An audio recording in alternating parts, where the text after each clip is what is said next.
So it's interesting when you think about that, because there had to be something to galvanize these people to come together at a time during the American Revolution in order for them to come together. And what was that?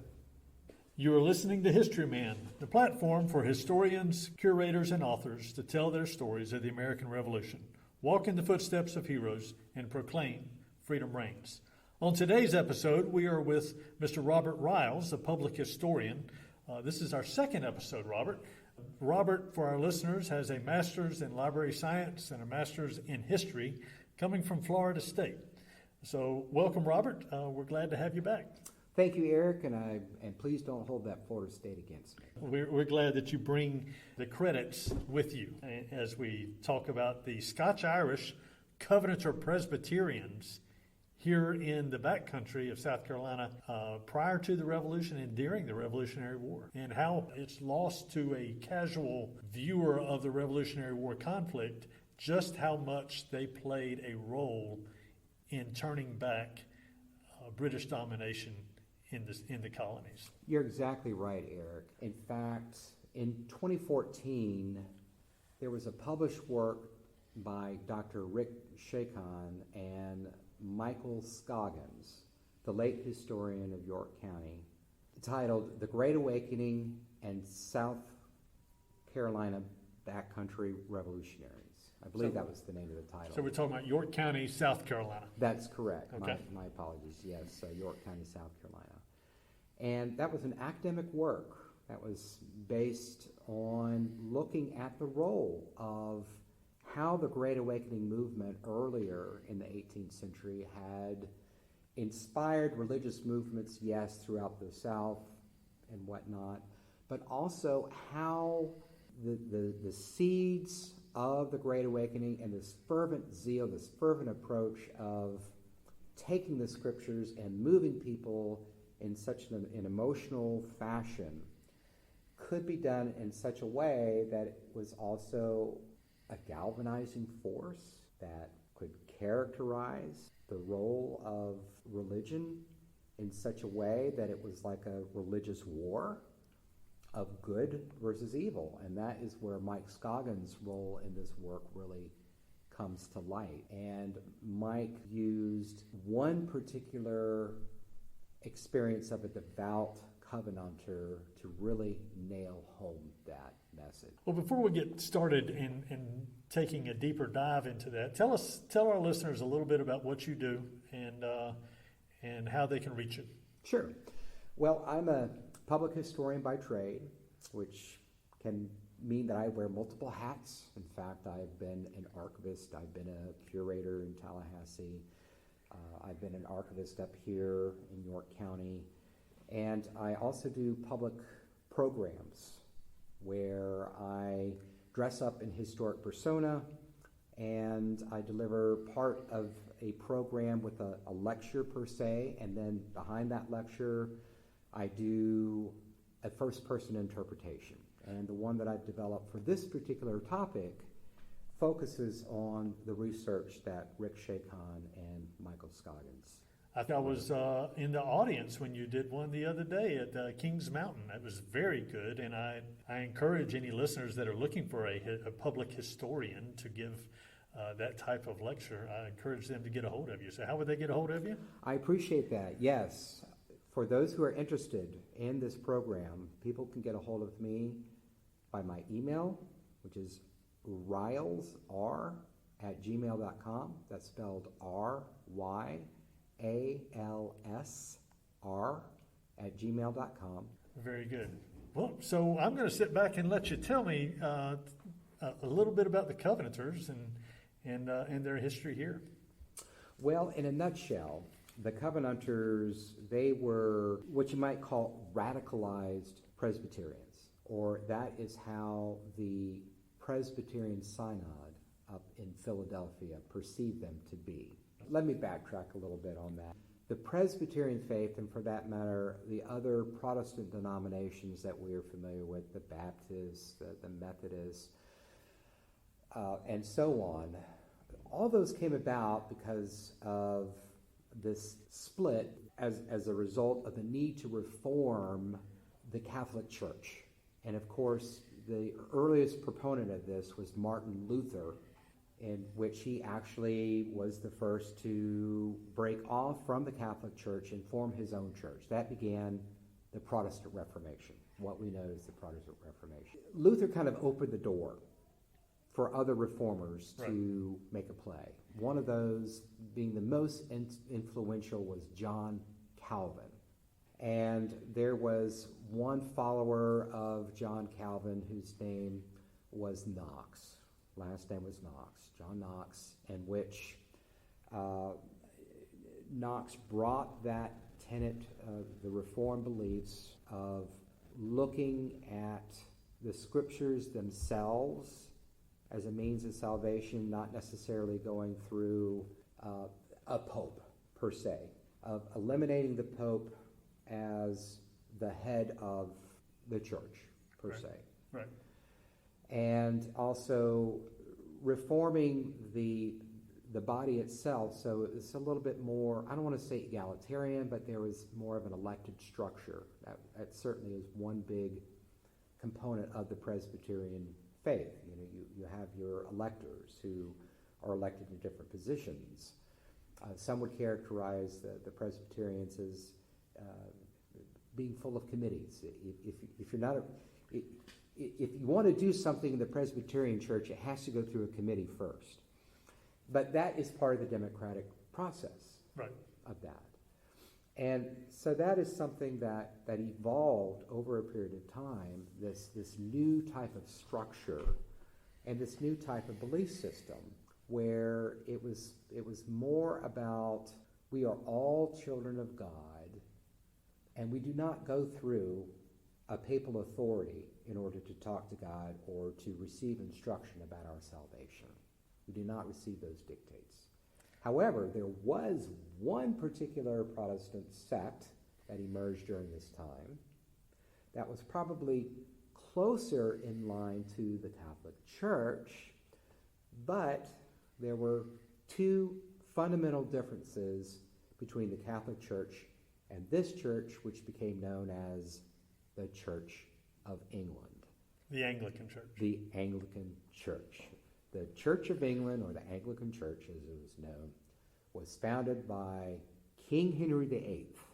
And we all know that King Henry VIII had a series of wives, right? Divorced, beheaded, died, divorced, beheaded, survived. That's how you remember what happened to King Henry's wives, but I digress. The first wife, Catherine of Aragon, could not bear Henry's sons. All right, so he looked towards this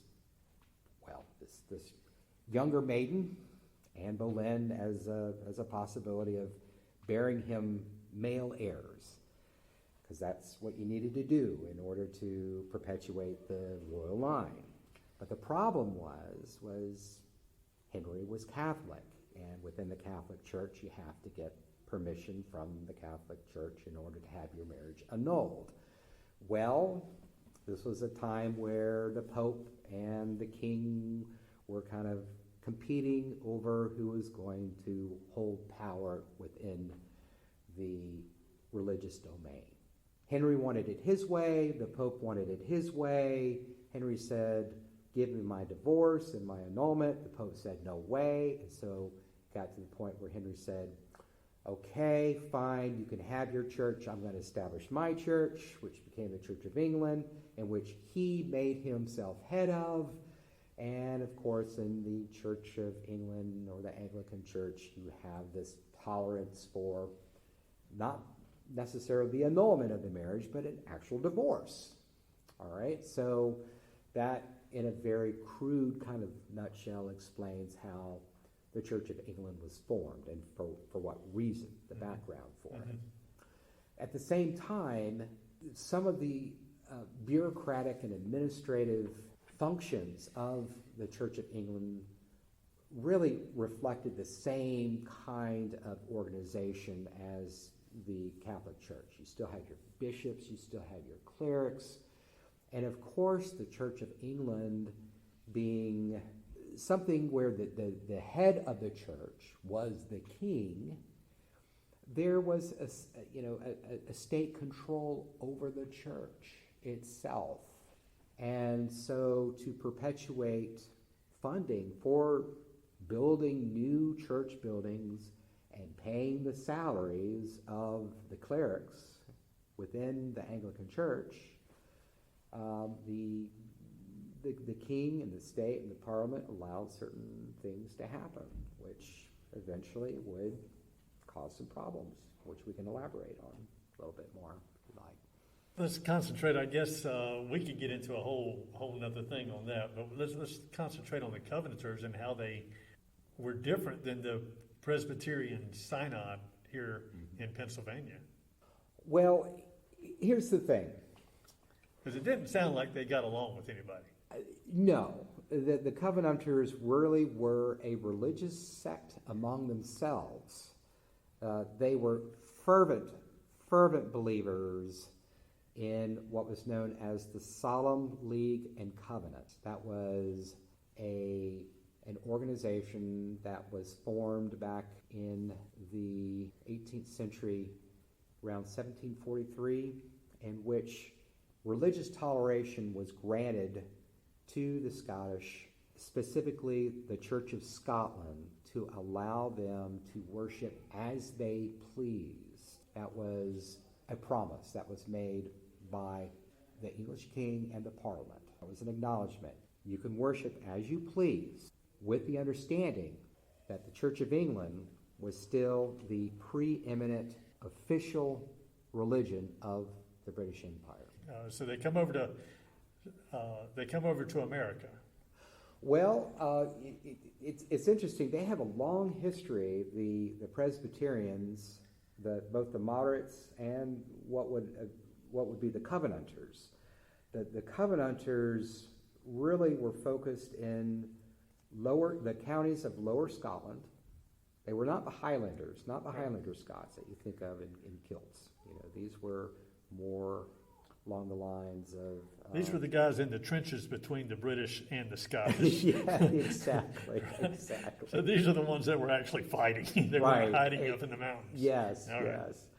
And they also, these particular Scots, who were Presbyterians, and some of them moderate, some of them Covenanters, also lived in the northern counties of England. Right there, they were right there on the border between both. Okay.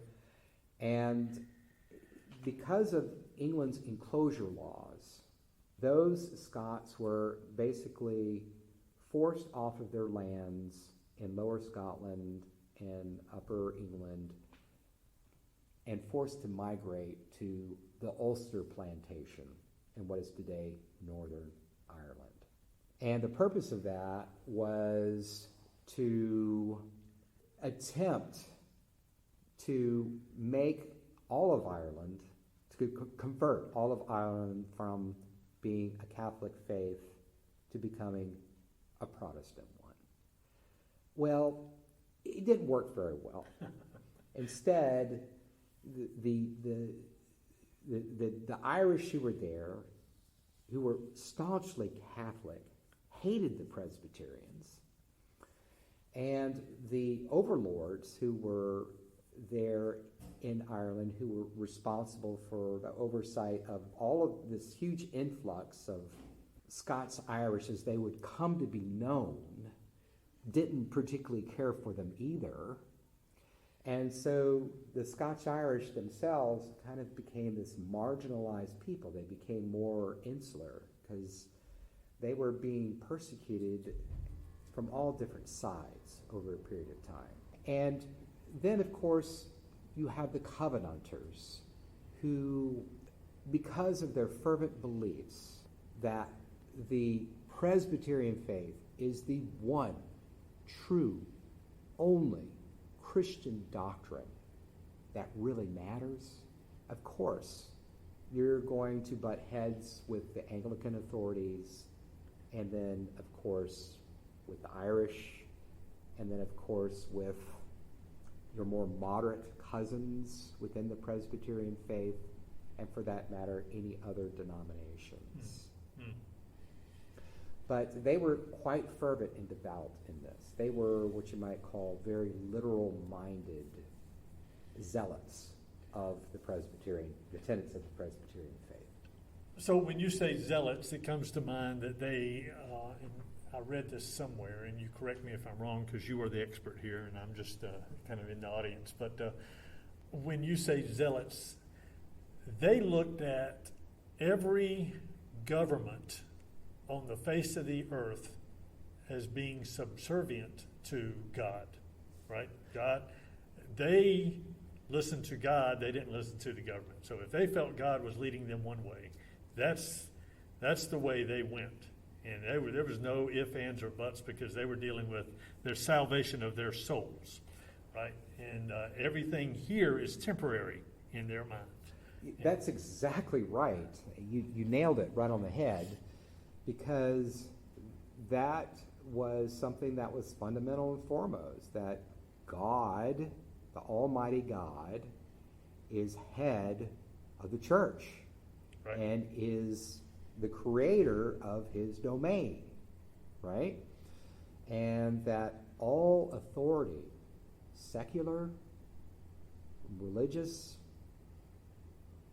political, everything, comes from God. We are all equal here. I think that's an important tenet, especially when you think in terms of the Anglican Church and the Catholic Church. You couldn't get married without having them say you're married, right? That's exactly right. And that really flew in the face of these Covenanters, or Scotch Irish in general, Presbyterians in general, but especially the Covenanters, to have an affront to say that something as important as marriage had to go through a government. Yes, the Marriage and Vestry Acts, they stipulated that any and all marriages that were performed within the British Empire had to be performed by an Anglican priest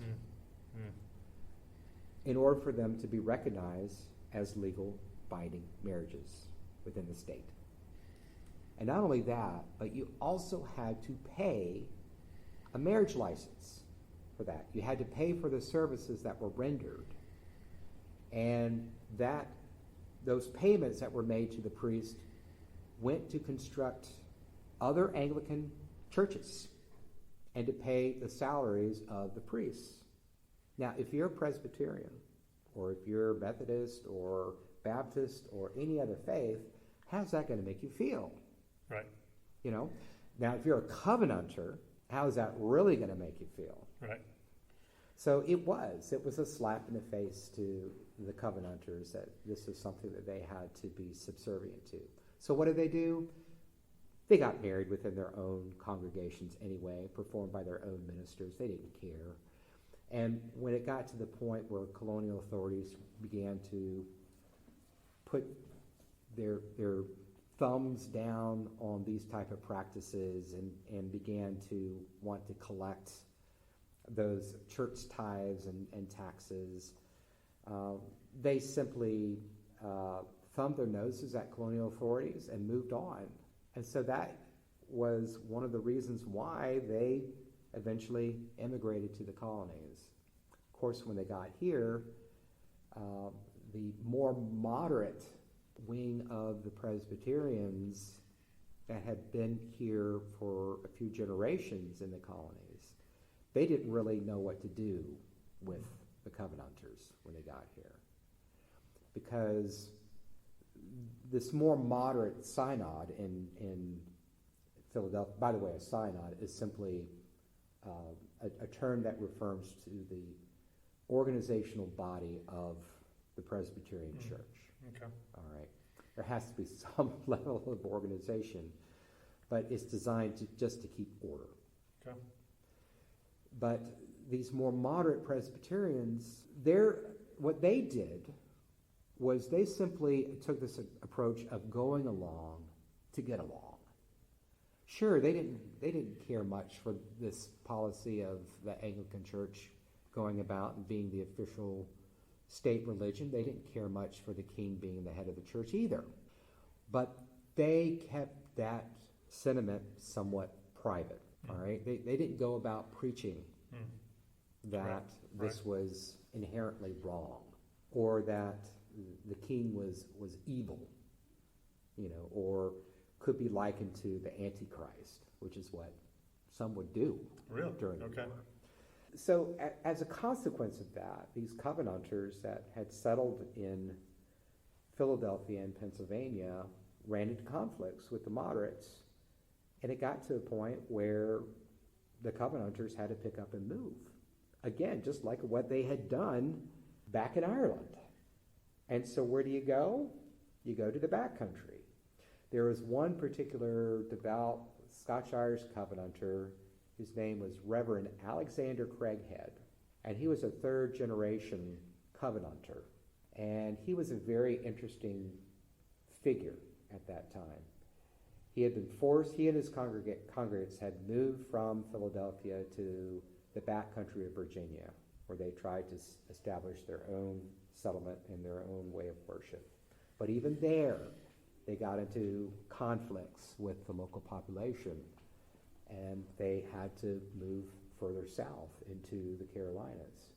Eventually, Craighead and his congregants settled in sparsely populated Mecklenburg County, North Carolina. And it was there where Craighead found a home. Okay. And he was the first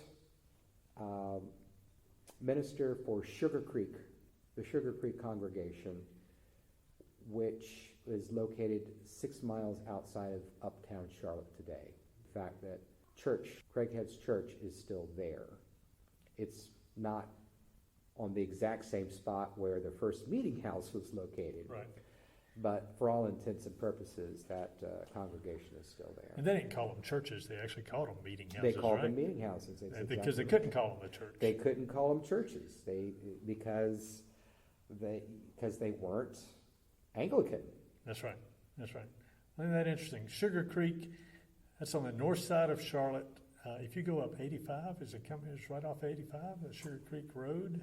Well, probably the easiest way to get to it is to take 77, then take 277, the loop, and then get off the exit for Tryon Street, take Tryon, and then when you get to the city center of Tryon, where the Bank of America building stands. That was the city center back then in the Revolution. And that is another interesting story where the courthouse once stood. Right.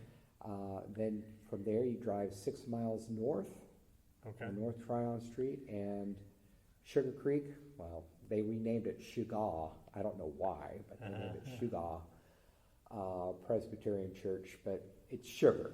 I got you. Sugar Creek Presbyterian Church is there today. And there are 3 large cemeteries that are there.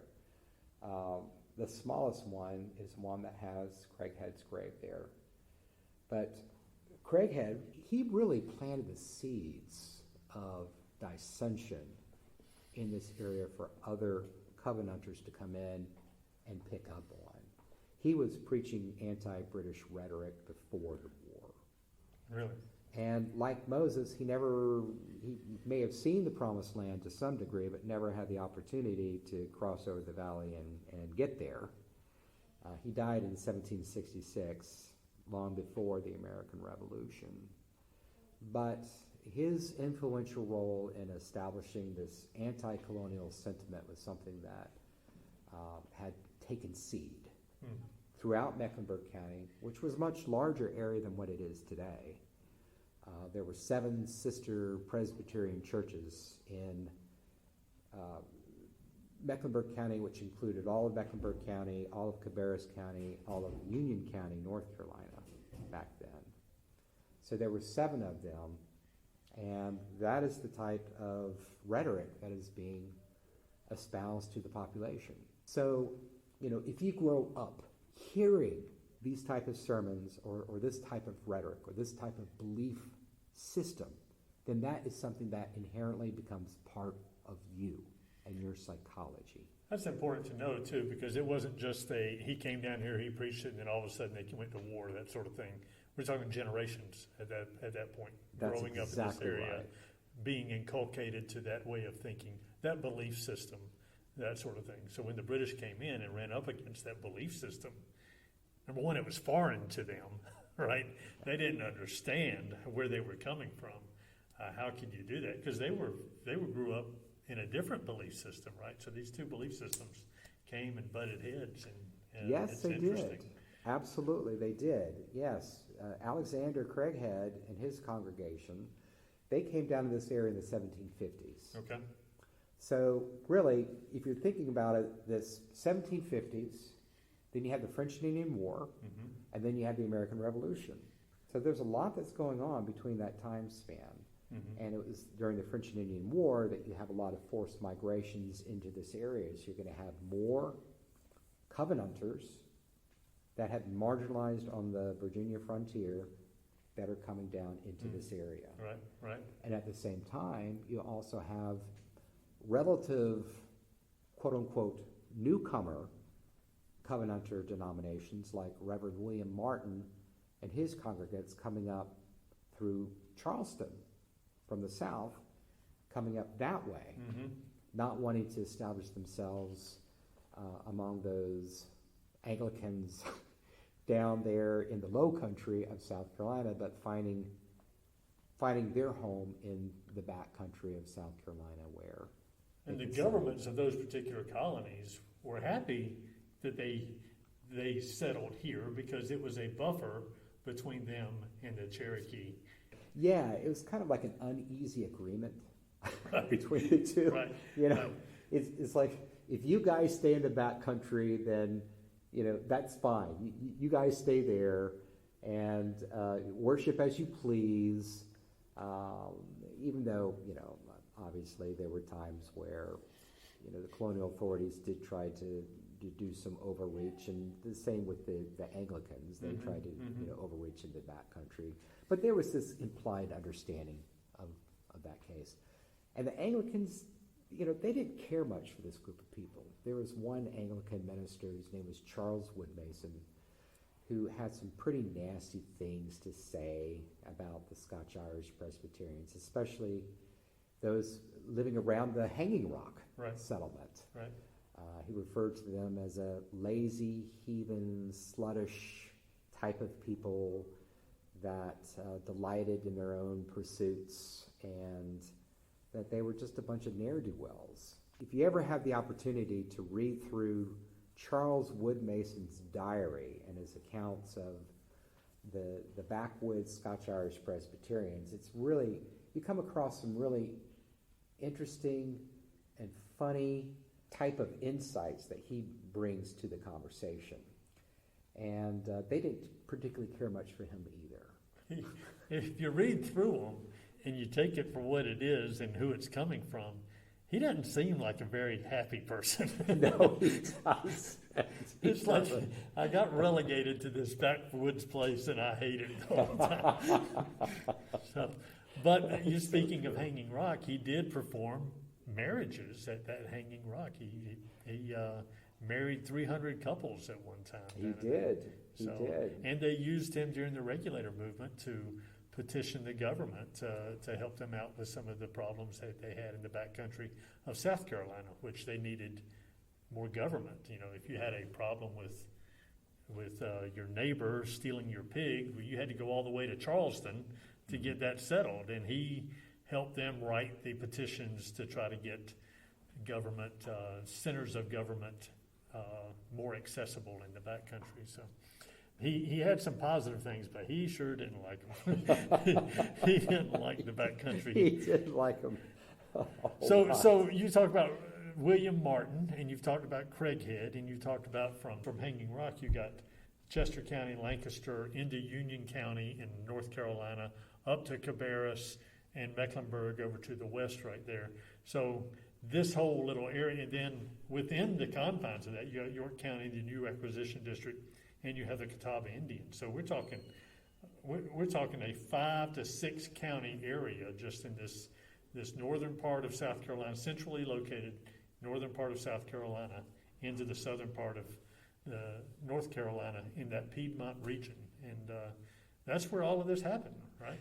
Yeah, and today we think about this geographical area, which we just generically call the Charlotte metropolitan area, and we think of a densely populated metropolitan area today, right? Right. Well, back then, not so much. It was fragmented. Right. We had small little pockets here and there that were scattered hither and yon. And the centers of where people would meet would be where? The meeting houses. Right. That became the centers of community, of ways of life, of people coming together. And it wasn't just church, it was their culture, it was their way. Long before Charlotte was founded as Charlottetown, there were the churches. Those churches that Craighead was a part of were there in the 1750s up through early 1760s. Charlottetown was not put on the map until 1768. Okay, all right. And Mecklenburg County was not established as a county until 1762. Okay. So it gives you some perspective of what came first. The churches with the people came first. So those became your basis for this understanding of community. Right. But still, they are fragmented across a very large geographical swath. So it's interesting when you think about that, because there had to be something to galvanize these people, to come together at a time during the American Revolution in order for them to come together. And what was that? What that was May 12th, 1780, when Charlestown had fallen, and then not long after that, at the end of the month, we had this one horrific event called Buford's Massacre, May 29th, 1780. This is the Waxhaws that happened in, right? Buford's Massacre happened in the Waxhaws, right at that North Carolina, South Carolina gray area that has changed and morphed over the years and stuff. But that Waxhaw settlement is right in the middle of this Scotch Irish Covenanter type of influence that you were talking about, correct? You're exactly right. The battle itself took place in what is present-day Buford's Crossroads, which is 9 miles east of present-day Lancaster, South Carolina. It was a battle between Colonel Abraham Buford and his army, which was 350 Continentals from Virginia, who had marched down from Virginia, and their original mission was to go to Charleston and provide aid and relief to the Southern Department, and they were on their way to do that. They had not learned that Charlestown had been captured. And when they did, they were over halfway there. And so what they had to do is they had to turn around, and for a 350-person army with wagons and baggage and everything that goes along with an army, you can't exactly turn on a dime and just easily retreat back to Hillsborough. Their mission had changed. Part of the mission was that they had to retrieve John Rutledge, president of South Carolina, and rescue him from British forces at that time. Rutledge had managed to sneak out of Charleston and into the Low Country, and that was Buford's mission, was to safely escort John Rutledge back to North Carolina, where he could still represent South Carolina's interest in exile. Okay? Now, as Buford is in the process of making his turn, there are spies, Tory spies, in the Low Country, and yes, some in the back country as well, that are keeping tabs on Buford's army, and they are reporting back to British forces. And then Cornwallis says, there's one more army that's left there in the back country that we need to take care of. And so what does he do? He sends the Englishman, Banastre Tarleton, and his aggressive mounted cavalry, known as the British Legion, to the back country to chase after Buford.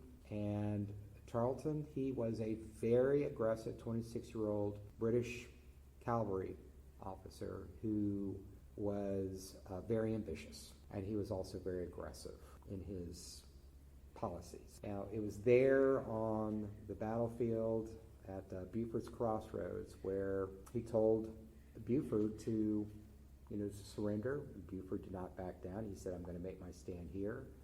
What happened is a battle ensued.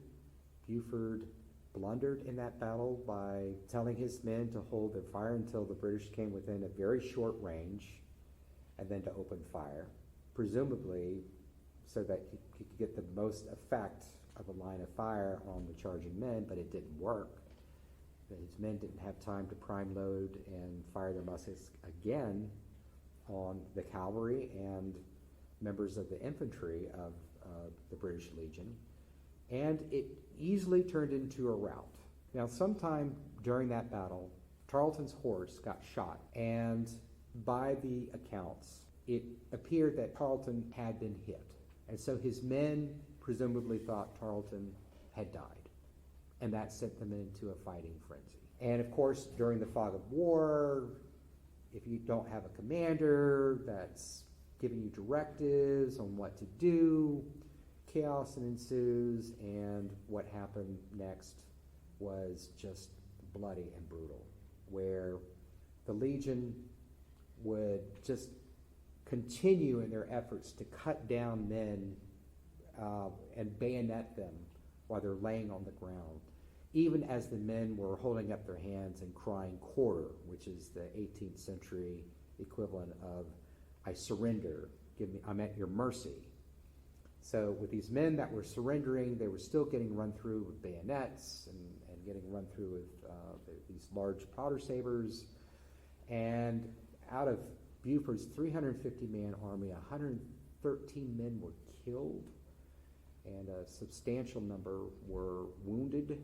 About 75% of Buford's army had basically been put out of commission, either dead or wounded. Wow. And then they were taken, some who could be transported off the battlefield to the Waxhaw Meeting House, which had been turned into a makeshift hospital. So people who witnessed this event and the fact that men were saying, I surrender, and being cut down anyway, well, that became the rallying cry for people to come together at a time of need, out of concern that what happened there was going to happen to them in their own settlements. But it was going to need voices to carry that message through. And those voices were the voices of these devout, radical Covenanters like Reverend William Martin. Very good. How can people reach you if they want to take advantage of your skills? Well, they can reach me at my email address, which is rylsr@gmail.com, and that spelling of the last name is RYALSR@gmail.com. Well, very good.